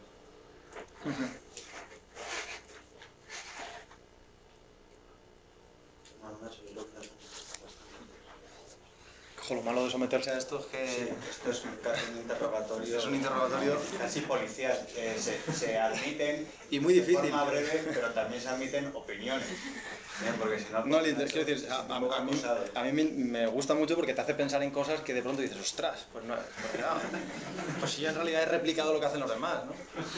No, respecto a la metodología, con el tema de los datos salariales, no estoy seguro, seguro que María José lo sabe mejor. Yo diría que sí que tenemos datos salariales en función de desagregados por CENAES que te permiten identificar industrias concretas, pero claro, de ahí a llegar a sectores exportadores, bueno, tendrías que hacer, ¿no? Sospecho, ya me corregirás. Yo sé, no puedes diferenciar claramente entre el salario que cobra un trabajador mejor su producción va a la exportación, Eso que es. no, lo que pasa es que hay sectores donde un 80% de Eso lo es. que se produce va a la exportación y Eso es. otros donde un 80% de lo que se produce va al consumo nacional. Lo ¿no? que yo he visto es pero eso. no hay una diferenciación así, tal cual, entre un tipo de salarios. Porque la desagregación CENA, pues si te deja llegar a los 6 dígitos o a los 8 dígitos, no sé, pues entonces ahí a lo mejor puedes decir, bueno, el sector de las turbinas, pues sí, este es un sector exportador, porque la ratio exportadora pues es del 50, el 60, el 70%, ¿no? Sospecho que por ahí a lo mejor esto se podría enriquecer bastante, la verdad. No sé muy bien el análisis wage-led, profit-led también, desde luego el impacto que ha tenido la devaluación salarial, creo que bastante. Lo poco que yo he visto sobre el tema, ¿en qué dirección va? Va precisamente en la dirección de contradecir esto. Los recortes salariales que han experimentado los sectores de los asalariados en la economía española, ¿dónde se han centrado? En los sectores exportadores, que son los que, de alguna forma, a los que les impacta la mejora de la competitividad de precio, ¿no? Si es que los sectores exportadores son precisamente los que no han tenido necesidad de aplicar estos recortes, porque son sectores que han podido reorientar su producción hasta donde yo sé, muy limitado al caso casi de la industria manufacturera vasca. En ese caso ha habido una reorientación fácil hacia mercados externos, relativamente fácil, y por lo tanto una contención salarial bastante limitada. Y son otros sectores mucho más vinculados a sectores domésticos, no competitivos, por así decirlo, los que están experimentando de verdad la devaluación salarial. Sí, no solo por completar, que además es que incluso para el argumento que tú exponías también de Draghi con la evolución de los costes, ahí también se confirma que no fue en los sectores fundamentalmente exportables de la economía española donde más crecieron los costes laborales unitarios en los años previos a la crisis, ¿no? O sea que ni siquiera por ahí se bueno, es que ratificar. ese argumento falla por tantos sitios, ¿no? Es decir, que la competitividad es más compleja que el precio, cuando reducimos los precios no se traduce a las exportaciones, no son los sectores exportadores los sectores que ven cómo se reducen sus salarios y sus costes laborales unitarios. En realidad yo impugnaría el argumento de partida de que la economía española ha perdido competitividad, ¿no? Yo diría, hay sectores que no la han ganado todo lo que la podrían ganar, otros en donde ha retrocedido, otros en donde esto no ha sido así, y en suma tenemos que la cuota exportadora se ha mantenido constante. Es decir, que me parece un tema que tratarlo sencillamente como, con todos los respetos, lo trató Draghi en esa conferencia, joder, eso sí que me parece hacer ideología casi, ¿no? Eso sí que me parece una brocha gorda de las gordas. Respecto al tema de la dispersión salarial, no son datos de convenio, Pedro José, son datos, no lo recuerdo muy bien, pero estoy casi seguro, a ver si me acuerdo y te mando el estudio, son datos derivados de fuentes fiscales. Es decir, que el estudio se lo han hecho viendo a partir de los datos de Hacienda, cómo han evolucionado los salarios y dónde está realmente, porque los datos de convenios, yo no sé si podríamos aproximar eso con los datos de convenios, desde luego con la estadística de convenios colectivos que da el Ministerio, no. Pidiendo el permiso para acceder a los microdatos, sí, pero me parece tal trabajo el que hay que hacer, porque los microdatos lo que te dan son los convenios, que sospecho que eso nadie lo ha hecho, claro. Y además los convenios te han dado los convenios de empresa, ¿no? Ni siquiera desagregados por nivel salarial, ¿no? Con lo cual, estoy casi seguro que esos datos no responden a convenios, sino que responden a fuentes fiscales. Y en todo caso, yo no lo sé si incluyen directivos o no. Me imagino que incluye, porque como son de fuentes fiscales, la categoría asalariado, rentas del trabajo. Por lo tanto, seguramente incluya mucho salario directivo también. Por eso es lo que permite entender que las decilas altas no solo no caigan, sino que el salario se incremente, ¿no? Me parece lógico, quiero decir, tiene cierta lógica. Lo del tema del gasto público igual a cero, yo a esto la verdad es que le dimos, Jorge y yo, unas cuantas vueltas, ¿no? Porque no está en ninguno. A lo mejor Luis me corrige y conoces algún estudio donde este tema lo hayan trabajado. Nosotros no vimos ninguno. Es decir, básicamente los estudios de Baduri y Marglin lo que han hecho es pues darle a la maquinita de replicar trabajos unos y otros con procedimientos econométricos relativamente estandarizados y similares, pero todos parten de la hipótesis Baduri, ¿no? El Estado lo sacamos. Y nosotros le dimos vueltas a esto y realmente no llegamos a la conclusión, y nos gustaría que alguien nos convenciera, de que es necesario tomar en consideración el valor de las elasticidades aquí, porque no identificamos claramente qué elasticidades. ¿Cómo impacta? Es decir, ¿de qué elasticidades estamos hablando? Conceptualmente, de teoría me refiero. No lo veíamos claro, es decir, una caída o un incremento del peso de los salarios sobre el conjunto de la economía, qué efecto tiene sobre la contribución del gasto público al crecimiento. Bueno, nos parecía que lo sensato era sacar esto porque no podíamos establecer hipótesis sensatas. De hecho, tendemos a pensar que cuando nosotros no hemos descubierto la rueda y otros no lo han hecho, es porque, bueno, porque tiene cierta lógica no hacerlo, porque teóricamente no señalan una dirección clara, y luego pensamos al mismo tiempo que excluir esto no supone una insuficiencia en las implicaciones y en las conclusiones a las que se llega. No solo porque fundamentalmente la política salarial se dicta en el sector privado, y en el caso español tenemos que básicamente trabaja ahí 17 millones de personas. Es decir, que el patrón de evolución salarial en el sector privado no entendemos que vaya a verse fundamentalmente alterado en lo que tiene que ver con la evolución salarial y con la demanda, con la contribución a la demanda de dicho sector, por lo que pueda suceder en el público. Aunque lógicamente ya hemos dicho que esto es una parte, ¿no? Una parte de lo que tiene que ver con el restablecimiento de una política general que vaya también dirigida a cambiar la demanda, la contribución a la demanda que ejerce el sector público, que fundamentalmente pasa por la política fiscal, entendemos. Pero desde luego, si a alguien se le ocurra cómo profundizar en este tema, o tú lo ves, desde luego nosotros agradeceríamos un poco de luz. Y el tema de la capacidad instalada, este sí que me parece, sin embargo, muy importante, ¿no? Muy importante porque, bueno, nosotros en realidad omitimos esta cuestión. No hacemos, aunque en algún momento en el texto se dice, ¿no? Y yo esto luego lo he discutido con Jorge, decimos que damos por hecho que la capacidad instalada está a pleno rendimiento, ¿no? Que no hay capital ocioso. No, en realidad lo que hacemos es omitirlo. No decimos nada, no hacemos nada. Quiero decir, el supuesto que hacemos no toma en consideración esta cuestión, más que considerar que hay capacidad ociosa. Desde luego incluir en la función de inversión un elemento de capacidad, una variable de capacidad ociosa, yo creo que podría aportar, ¿no? Y no sé, de nuevo me remito a Luis, que yo creo que conoce esta literatura muy bien, o a Rafa, o los que la habéis leído, si conocéis algún estudio que incluya variables de capacidad ociosa. A mí no me suena, pero creo que hay uno de Eckarein para Alemania, en donde se hacía, creo, pero no estoy muy seguro, se hacía una aproximación a la capacidad ociosa. Habría que revisarlo, ¿no? Porque sí que me parece que tendría bastante sentido. Y la segunda pregunta era si distinguíamos entre los márgenes o los niveles, ¿no?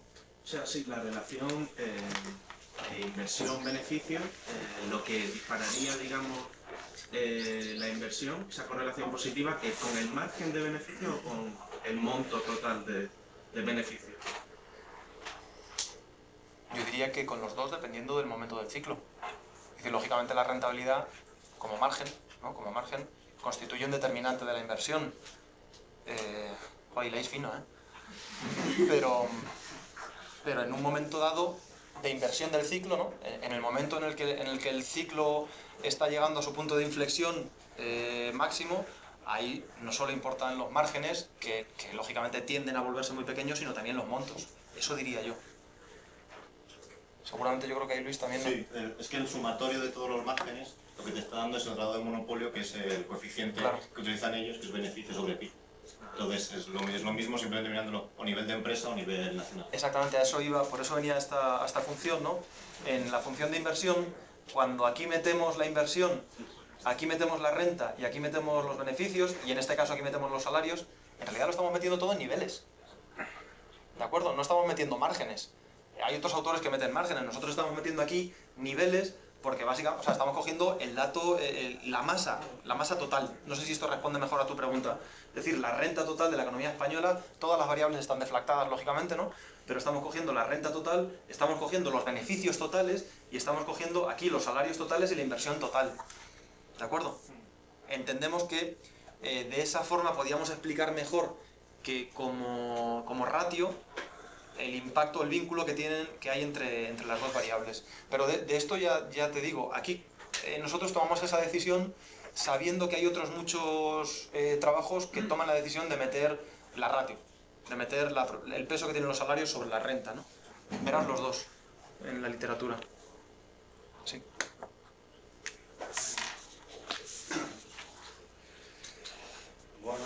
las intervenciones están siendo concisas, pero también las respuestas. Así que te lo agradezco muchísimo, Nacho, lo claro y al mismo tiempo lo breve que está siendo, porque eso permite que haya más intervenciones. Cristian. Y Cristian, José Miguel y Rodolfo, perfecto. Pues te parece está ensayado. Fenomenal, pues venga, pues adelante.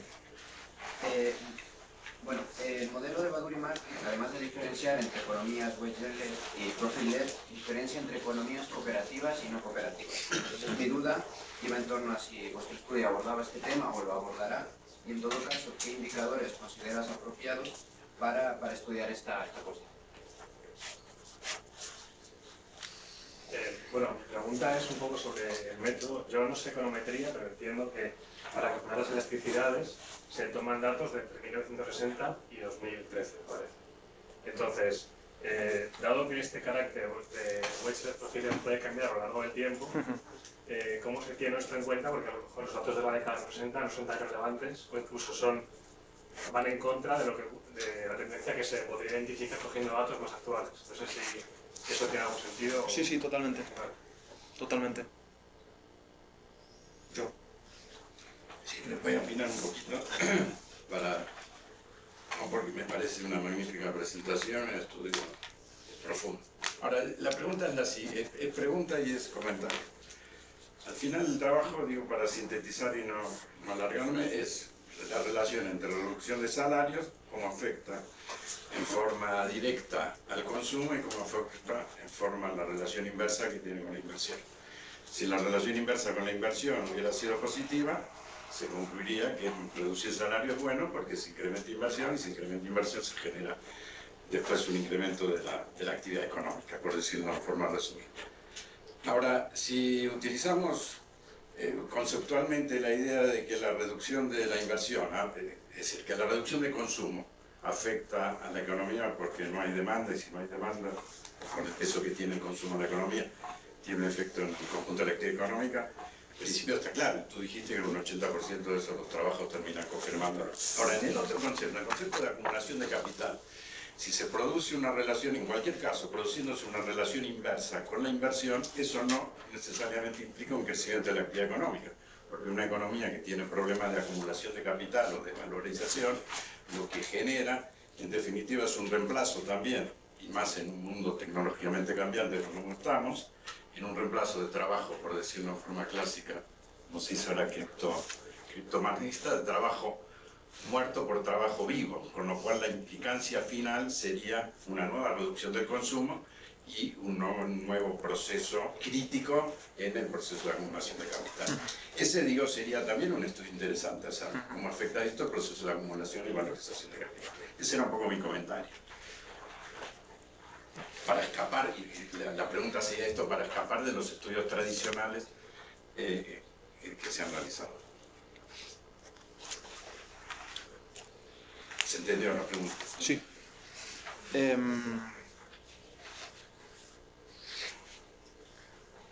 De nuevo, yo creo que no he visto ningún estudio en la literatura que entre en el carácter, empíricamente quiero decir, en el carácter cooperativo o no cooperativo de acuerdo a las categorías que utilizan Badur y Margin, ¿no? Y sería muy interesante. Me parece de nuevo una idea feliz a la que agarrarse, ¿no? Y tratar de pensar en qué indicadores. No sé, igual me estoy confundiendo, pero no sé si conocéis un estudio que entre a fundamentar empíricamente, me refiero, ¿no? El carácter cooperativo o no cooperativo. Es decir, porque lo que a lo mejor no sería fácilmente, lo que podríamos hacer fácilmente es, bueno, derivado del carácter wage-led o profit-led de una economía, ¿qué implicaciones tienen esto para la política económica?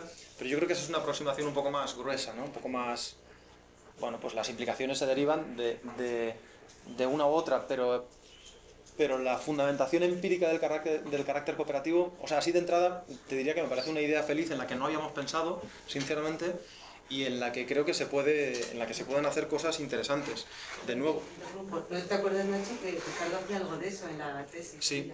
Es verdad que hasta donde recuerdo no había una fundamentación empírica, como dices tú, de carácter econométrico de eso. Eso es. Sí lo había del wage-led, profit-led, para el caso de China, y de lo otro, de lo de cooperativo o no cooperativo, de alguna manera, bueno, pues una aproximación empírica más relatada, ¿no? Más de análisis histórico-estructural que econométrico, pero algo había. Eso es.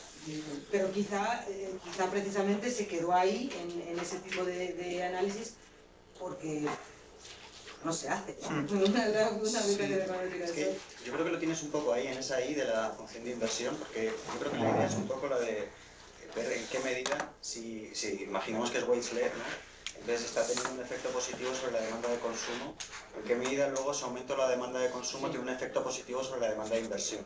Bien, entonces, siendo así, el aumento, digamos, de participación de salarios sobre renta en un modelo wage-led te afecta más al consumo de lo que perjudica la inversión, pero luego a su vez el aumento de la demanda de consumo tiene un efecto positivo sobre la demanda de inversión que hace que entonces las dos variables vayan al alza. Sí. Y la medida luego, ya para terminar la circularidad, porque el problema, digamos, también de este tipo de modelos es que lo plantea todo demasiado en estratos, sería que animada la inversión incrementa la productividad permite incrementar el salario y animar la banda de consumo sin entrar en conflicto distributivo. Sí, sí. Bien. Entonces, ese I de ahí, en función de inversión, si de alguna manera se pudiera vincular o descomponer en demandas, digamos, demanda de consumo, y de alguna manera entonces que esa demanda de consumo de la función de inversión viniera dada a partir de cuál es la, digamos, de la primera, de función de consumo, quedarían los vínculos y introduciría ese elemento, digamos, de cooperativo o no cooperativo, creo. Que sí, vamos a ver. En el modelo de Baduri está la Z, esa famosa, exactamente, que aparece en el es decir, la única aproximación empírica que tenemos a eso es, bueno, la que hacemos nosotros y hace otra gente, que es incluir el multiplicador, es decir, incluir las acciones de segunda ronda, ¿no? Porque una vez que tenemos que en un país el comportamiento es wage-led y por lo tanto la renta se incrementa como consecuencia, la renta final se incrementa como consecuencia del cambio en la distribución, lo que tenemos es que esto genera a su vez nuevos procesos, ¿no?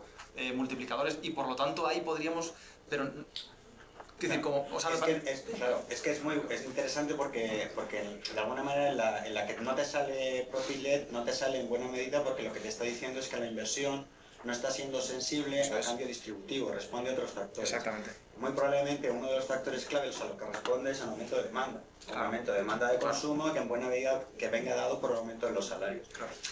Pero otra vez, es decir, el estratificar así tanto el planteamiento, digamos, te resta, ¿no? Te resta capacidad, digamos, de análisis al vincular los elementos con otros, que es lo que ofrece, digamos, la posibilidad de dar ese paso hacia lo cooperativo, y luego la productividad, me parece clave también. Claro, el tema es cómo metes aquí, o sea, para cerrar ese análisis y encontrar algún elemento, perdona, que te he cortado. Para encontrar algún elemento yo creo que permita cerrar el análisis, porque el multiplicador te da una idea de que es cooperativo, ¿no? La acción de segunda ronda del multiplicador, pero yo creo que tendrías que meter una variable que tenga que ver con la productividad, porque si no la incluyes, de alguna forma no puedes ver hasta qué punto la dinámica termina de ser cooperativa, ¿no? Que a eso o sea, que eso es lo que yo no he visto, vamos, que esté en la literatura. Aunque no tengo ni idea, pero no sé por qué estoy intuyendo que precisamente, ni idea, porque ya sabéis que yo con econometría estrellamos aquí, pero que de alguna manera, y entendiendo las dificultades de interpretación con sentido que luego ello supone, precisamente los VAR están para evitar los problemas de estratificación. Es decir, que si tú haces un buen VAR donde tienes inversión y tienes consumo, no sé qué más tienes, la verdad, porque es que de verdad estoy hablando desde la ignorancia más absoluta, esos juegos iterativos entre las distintas variables de demanda, a lo mejor, no sé, pero con todas las dificultades de los VAR, que son... No, hay muchos de estos estudios que en lugar de utilizar simplemente funciones de mínimos cuadrados como utilizamos nosotros, estiman con VAR. ¿Qué es lo que pasa?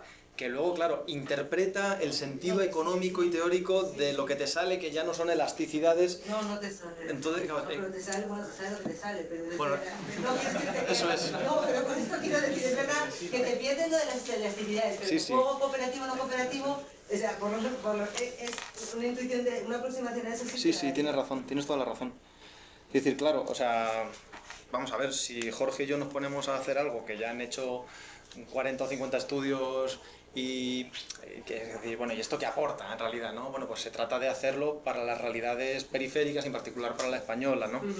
Pero es verdad que seguramente haya cuestiones que en el debate sobre la contrastación empírica de Baduri y Marlin aporten más. Y yo creo que seguramente esta sea de las importantes, ¿no? El caracterizar el régimen como cooperativo o no cooperativo. Yo recomendaría lo que tú decías, ¿no? La lectura del capítulo ese de la tesis de Ricardo Molero, en donde yo creo que cuenta muy bien, resume muy bien primero la literatura, luego cuenta muy bien el marco teórico y luego hace una interpretación que aporta y que yo no he visto en ningún sitio, que es esa interpretación en torno al régimen cooperativo y no cooperativo, que ya mucho es. Otra cosa es que pretender contrastar eso empíricamente para China ya me parece imposible, ¿no? Porque bastante que el pobre sacó datos para contrastar la macro general. Respecto a las elasticidades durante el periodo 1960-2013, tienes toda la razón del mundo y precisamente por eso Jorge desde el principio me lo decía, me acuerdo, decía, no, esto aquí hay tongo. Es decir, esta gente cuando estudia estas cosas en realidad no termina de ver los cambios estructurales que hay y nos plantea que hay economías wage-led y profit-led, como si esto no cambiase a lo largo del tiempo o como si los efectos marginales los pudiéramos calcular igual en todo momento, ¿no? Si os dais cuenta, cuando yo pongo los datos sobre los datos del efecto que tiene un incremento del 1% del peso de los salarios sobre la renta, el efecto que eso tiene sobre el consumo, sobre la inversión y sobre las exportaciones netas, son datos para 2013. Es decir, que claro, cuando tú sustituyes el valor de tus coeficientes en la ecuación y calculas y realizas el cálculo de los efectos parciales, tienes que tomar un valor para el consumo, tienes que tomar un valor para la inversión y un valor para las exportaciones. ¿Cuál tomas? Bueno, nosotros tomamos el más actual porque pensamos que, dado que el debate tiene lugar hoy día, es lo más razonable. Pero podrías tomar perfectamente los valores de 1970 o los del 60 o los del 80. Lo hicimos y la verdad es que nos daba siempre igual. Es decir, cambiaban lógicamente el valor un poco de los efectos, pero nos daba relativamente igual. Y nuestra hipótesis era que seguramente hubiera un cambio, que la entrada en la moneda común seguramente generase algún tipo de cambio en una dirección u otra. De hecho, al principio, cuando empezamos a hacer estimaciones para la economía española, lo que veíamos es que, aquí había un cambio tremendo en un momento dado, ¿no? Y empezábamos a jugar con los datos y luego vimos que no había ningún cambio, que el cambio era la crisis. La llegada de la crisis vuelve loco las distintas series y entonces te sale de pronto, ¿no? Si tú te coges datos y estimas si la economía española es wage-led o profit-led entre 2000 y 2014, con datos anuales, no con datos trimestrales, te sale que España es profit-led y dices, toma, claro, hay un test de Chow, me dice que hay cambio estructural, el cambio estructural implica que, como consecuencia de la entrada en la moneda común y una serie de cambios institucionales, nuestra economía ha pasado a ser profit-led, ya está, tengo un artículo estupendo y nadie ha dicho esto nunca. Y no, bueno, en realidad lo que te pasa es que en realidad estás viendo algo muy espúreo, que es lo mismo que sucede en el fondo, por ejemplo, con la distribución de la renta. Fijaros, la distribución de la renta cae. Ojo, que esto lo ha publicado Ángel Laborda, ni más ni menos, en el Domingo en El País un montón de veces, ¿no? Y a mí me parece un economista muy bueno. Pero cuando llegó la crisis, lo que nos decía Ángel Laborda, ¿no? En sus análisis de coyuntura es: los salarios están creciendo, el salario medio en la economía española crece. No, hombre, no. Aquí hay un efecto espúreo, un efecto composición, un efecto estadístico. Cuando llega la crisis, los primeros que salen del mercado de trabajo son los trabajadores de menores salarios y esto afecta de forma espuria la distribución de la renta y el salario medio. Bien, pues cuando quitábamos la crisis en el análisis de la economía española, veíamos que seguía siendo wage-led. Es decir, cuando quitábamos este efecto espúreo, ¿de acuerdo? Derivado de los años de crisis. O cuando cogíamos más datos y en lugar de anuales cogíamos trimestrales. Por resumir, no hemos encontrado cambio estructural, ni en España ni en ningún otro país. Es verdad que para el que más lo hemos mirado es España. Y es verdad que la idea nos la dio un artículo de Karein en el que ellos analizaban si había cambio estructural para Alemania con la entrada en la moneda común. Y fíjate que se me ha olvidado, pero yo diría que ellos encontraban cambio estructural en ese artículo. Yo creo que sí, que encontraban un pequeño cambio estructural en el patrón de comportamiento Ahora ya dudo, o no, la verdad es que no me acuerdo. No me acuerdo. Si lo estaban buscando seguramente lo encontraban. No lo sé, no, creo que su hipótesis era que lo había y que después Alemania durante la... No lo encontraban, claro que no. Claro, si es que precisamente su hipótesis fuerza es que Alemania es wage-led a pesar de la potencia exportadora alemana. Alemania es wage-led y es wage-led incluso con la llegada de la moneda común. Esos eran los resultados que ellos obtenían, si no estoy muy desencaminado. Y para terminar, claro, en el fondo yo creo que el modelo Baduri y Marglin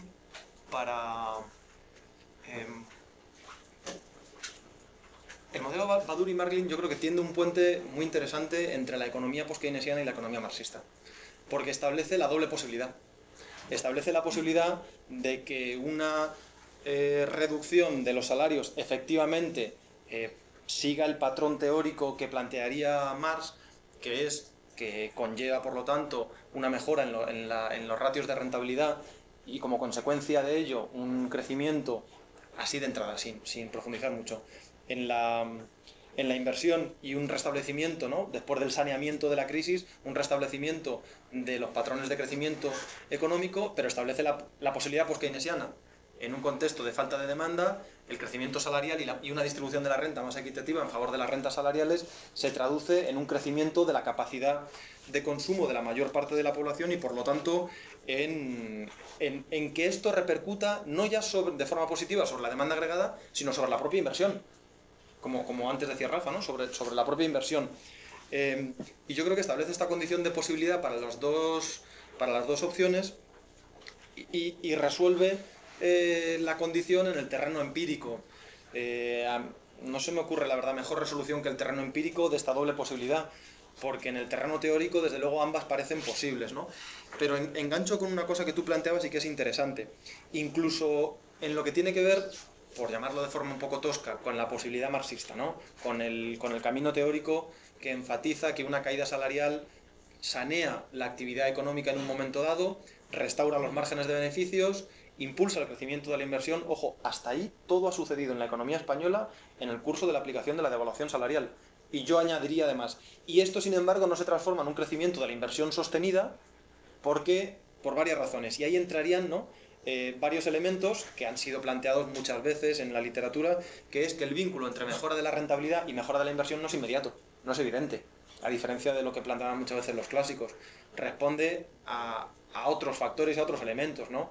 La Q de Tobin, es decir, en un contexto donde es posible invertir en activos financieros y en activos reales y los financieros dan mucha más rentabilidad, pues seguramente esa sea una salida de escape de la inversión, de la mejora de la rentabilidad, que no se traduce en mejora de la inversión productiva. No sé si me explico. Sí, al final digo, es un problema de distribución de renta. Bueno, pero también... Digo, así planteado para no... Sí, Baduri y Marglin plantearía que es un... Vale. Sí. Perdón.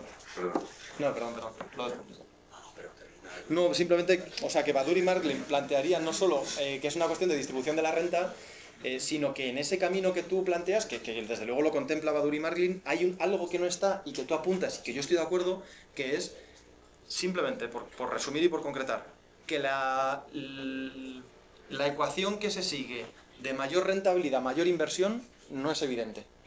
En los últimos años hemos comprobado, en torno a todos los análisis vinculados al proceso de financiarización, que no necesariamente una mayor rentabilidad económica y empresarial se traduce en una mayor inversión productiva, ¿no? Porque hay otras fuerzas que actúan. Pues muy bien. Bueno, pues gracias a Nacho de nuevo y gracias a todos por haber venido y hasta la próxima vez, que no sé cuándo será. Esperamos aquí de nuevo.